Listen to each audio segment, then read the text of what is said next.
Hey learners, so today we're going to talk about plate tectonics and plate boundaries. I'm going to go through this slideshow with you. Take notes, please, please, please take notes as you're going through it in your GUS. You will also be required to have the handout ready with the plate boundaries in it, and I'll tell you when to get that out so you can fill it out as we go through this slideshow. I also want to tell you that you can pause the video at any time. You can rewind it if you didn't catch something that I said. Use this to your advantage. Even though I'm not physically in the room with you right now, you can still, do this at your own pace. Don't feel like you have to get through the video just to get through the video. All right, so let's get going. Your essential questions for today are going to be, what is plate tectonics? What are the three types of plate boundaries? And what crustal features are formed at plate boundaries? You might already know these because we already did several of these in the lab stations that we did on Friday. So hopefully you can apply this to what I'm going to introduce you in the notes. And the reason for that being is, why did I have you do the stations first? I wanted you to have some input, and I wanted you to already have some background information before I go into notes. It's very difficult to learn new concepts if you don't have, if you don't have any prior knowledge in the vocabulary, if you don't understand what plate tectonics are, or maybe I understand it's such an abstract idea doing plate tectonics and just talking about plate tectonics. If you have no idea what I'm saying, then it's going to be very difficult for you to grasp. So that was why we did lab stations first. You could explore that. You might be able to understand, okay, I don't get this. And this will help you clarify anything that you might not understand in this video. So we're going to skip this interactive template, but then we're going to go into our 7 continents. So we have North America, South America, Africa, Europe, Asia, Australia, and Antarctica. We've already talked about Alfred Wegener. He came up with the idea of the continental drift theory. We've already talked about that. But remember, the big thing was he couldn't prove how the plates moved. Let's go into seafloor spreading. We might have talked a little bit about Henry Hess from the videos that you saw in your grid. He discovered that magma was rising on the sea floor. What this proved was how the plates were moving. They kind of went into, okay, this is what, plate tectonics. They were creating this new crust. And at the end, as you all know, at the end of, those boundaries of the ocean floor is so much more dense. That oceanic crust is so much more dense than the continental ones, and so it's subducted under. This, quote-unquote, destroys the crust, but remember, it kind of comes back through those convection currents and starts the process all over again at the mid-ocean ridge and creates that new crust. This was the brainchild of the theory of plate tectonics. So plate tectonics, this is a pretty good vocabulary term if you need to write this down, is the theory that Earth's outer crust, or lithosphere, is divided into several plates, and they glide over this kind of plastic, syrupy-like, I know I've described it as, substance, and it's less rigid than our asthenosphere, which is the upper mantle. This kind of allows them to glide on there and move, because I know you're kind of thinking plates, that's weird moving. So they're able to glide on the substance, and that's why they either collide with each other, they're moving away from each other, or they're gliding past each other.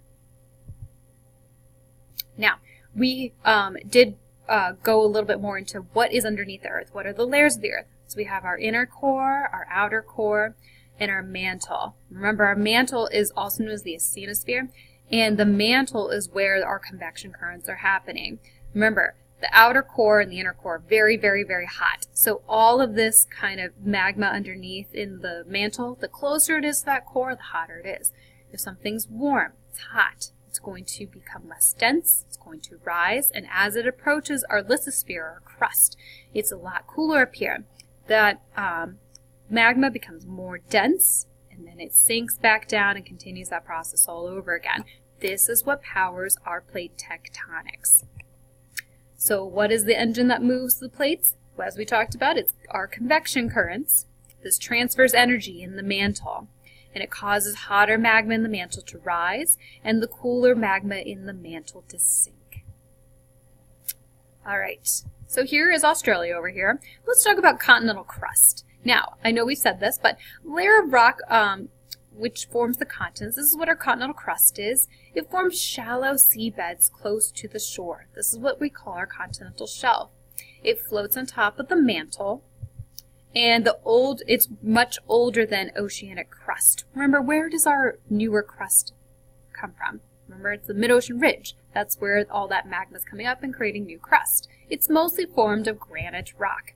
It's very thick, and it's much less dense than our oceanic crust. Moving on to our oceanic crust. Now, oceanic crust is a very thin layer of crust, and it underlies in ocean basins under the water. It contains mainly of basalt, and remember, basalt is a type of volcanic rock. That makes sense because what is at the mid-ocean ridge? It's creating this new magma, and it's all this volcanic rock. That's all basalt underneath the ocean. It's much younger than the continental crust, and it's more dense than the continental crust on here. So let's just take a little bit of a review. If you would like to, in your notebook, just create a simple T-chart, and you can even rewind back in this video and see what are the differences between our continental crust and our oceanic crust. I'll give you some time to do that. You can pause the video, you can go backwards, do what you need to do. I'm going to move on for the sake of time. Alright, this you do need to put into your interactive notebook. So this is going to be about all the different types of plate boundaries. So what I need you to do is, now I need you to pause the video again. I need you to cut this out. It's going to be a square. Nothing fancy. I'm not having you fold anything. I just need you to cut this out and put this in your notebook. You can tape it in there. Remember, please use the tape wisely. Don't put it on your face or anything like that. Just take 1-inch tape, tape this in your notebook, and then we're good to go. Moving on. I'm going to go in order of in your gusts of what you just put in your notebook. So what happens at plate boundaries? A lot of things. So plates do one of three things. They either converge, so they're colliding with each other and they're coming together. This destroys the crust. They either are diverge, so they're dividing, they're moving apart, they're moving away from each other. This creates crust. Or they're transformed, they're sliding past each other. Now, they're neither destroying or creating crust, but this does create earthquakes. Alright, I will sing you this song when I get back, I promise. Alright, more about our plate boundaries. Divergent boundaries. We talked about this in our last grid. They're dividing or they're moving apart. So what happens at a divergent boundary? Well, two oceanic crusts, they diverge, or they create the mid-ocean ridge. These are the mountains underneath the ocean because they're moving away and that magma comes up. This process is called seafloor spreading. New crust is created from this process. Oh, I apologize. I didn't mean to go that fast. And remember, the mid-Atlantic ridge actually comes above the ground in Iceland, which is pretty fascinating there. We're going to kind of look into more of like, why is Iceland such a hotbed of volcanoes there? And we'll talk about the plates a little more when I get back. Now, let's talk about divergent boundaries on land. Now, they're still dividing and they're moving apart, but what happens when you have two continental plates moving away? So these two continental crusts, they diverge and create a rift valley. I don't know if any of you have heard of the African Rift Valley, but it's in Africa, and this is where scientists believe all life kind of like started in the Great Rift Valley. New crust is created here as well, and like I said, this would be a good example of the Great Rift Valley in Africa. Remember, if at any time you need to pause the video to write things down, please do so. Now, this took over millions of years of water will eventually fill this valley, since it's very close to this body of water. Transform boundaries. I know most learners think this is the most fascinating thing, but transform boundaries is where they're sliding past each other, slipping. And what happens is when these giant plates, of course, are sliding past each other, sometimes they get stuck. And there's a lot of energy being built up. Now, these plates are very powerful, and all they want to do is move. So if they get stuck, and then once they slip, and they'll jump to, like, I guess, not really jump, but, you know, they move a great distance, and this creates earthquakes. The San Andreas Fault in California is a big, great example of this. And this is where crust is neither created nor destroyed. Many of these boundaries are found on the seafloor as well. These underwater plate boundaries often cause earthquakes underwater, and then they cause tsunamis. We'll get into talking about tsunamis at a later date, though. Most famous are in California and the San Andreas Fault, because this is, within our own country. And but there's a lot of other ones. Think about Japan has a lot of earthquakes. Indonesia has a lot of earthquakes. These are along these plate boundaries that are sliding past each other. So what happens when plates converge or collide? Well, if they're both continental, they create these folded mountains. An example would be the Himalaya Mountains. If it's continental and oceanic, volcanoes form, such as the Cascade Mountains in Oregon and in Washington. If it's ocean to ocean, these cause a volcanic arc of islands, such as the ones that cause that, trail of islands off of the coast of Alaska.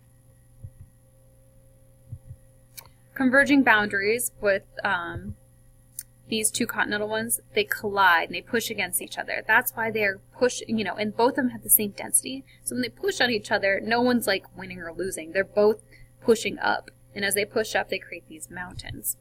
This pressure causes both the plates to rise, and it's not a subduction zone. So not one of them bumps underneath the other one. They both rise up. All right, continental oceanic. The ocean crust goes below the continental crust because the ocean crust is much more dense. So I guess the ocean crust loses this battle, it subducts underneath. And when it subducts underneath, as we've talked about before, it's destroying that crust. It's going underneath, it's going back to the mantle and starting the process. Volcanoes form on that continent, on the land, and a trench forms the place where the plates collided. That's where it's subducting underneath. This is a subduction zone. Converging boundaries, so we have ocean and ocean.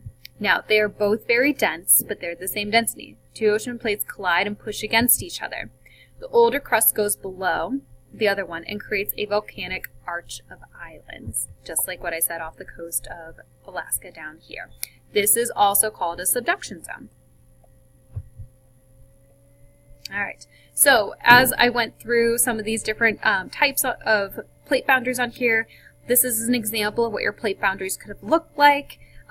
If you have any questions about, anything about your GUS or any of your notes, please write them down, or you can always shoot me an email. I'll try to answer you back as soon as I possibly can. Hopefully this video was very informative for you, and that concludes our presentation on plate tectonics. And I have 2 minutes to spare on my 15-minute time frame, so thank goodness. I'll see you guys tomorrow.